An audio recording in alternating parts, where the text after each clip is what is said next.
So is this next gen, next level air travel? I think so. I mean, I think we're living in a dark ages of travel right now, and nobody knows it.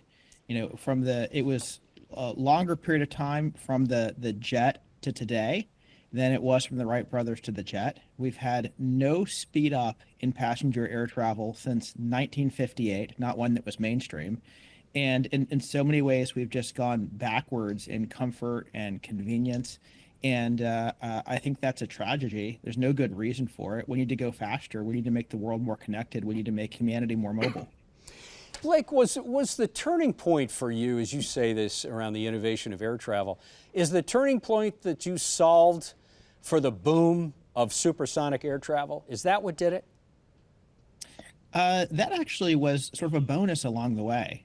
When we started the company about 10 years ago, our focus was to start with the international routes, the ones that are mostly over water, where you can make a sonic boom. Think New York to London, think Miami to Madrid, think Seattle to Tokyo, ones that are mostly over water. You go supersonic over water, make a boom, no one's there to hear it. And then you fly under the speed of sound over land, and it turns out that speeds up a huge piece of the most painful flights today. But along the way, we found a way to fly over land with no audible sonic boom. That just makes it even better because it means we can fly supersonic across the country, not just overseas. Gentlemen, Frank, I'm going to open it up to you. Question?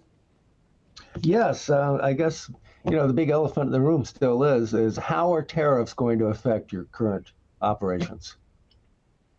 Yeah, I mean, I think we said it already. There's an enormous amount of short-term uncertainty, and I find it very helpful to take a click back and say, well, what is the long-term trajectory here, and what is the long-term policy objective?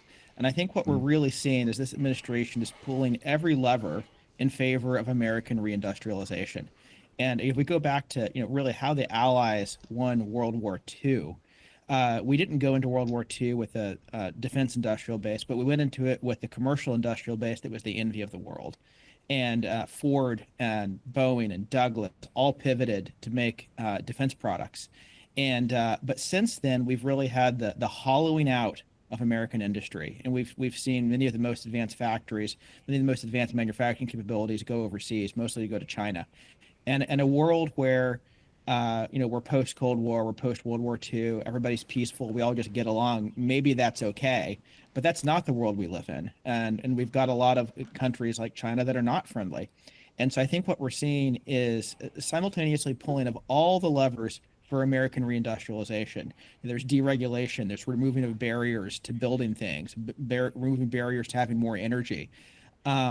And at the same time, putting in place tariffs, which create an onshoring incentive. And I think we're starting out with those as a very blunt object, but that blunt object is going to get refined over time. And so long as we are aligned with, I think, what we need to do as a country, which is reindustrialize, then long term, I'm not worried about it. It's all going to be okay.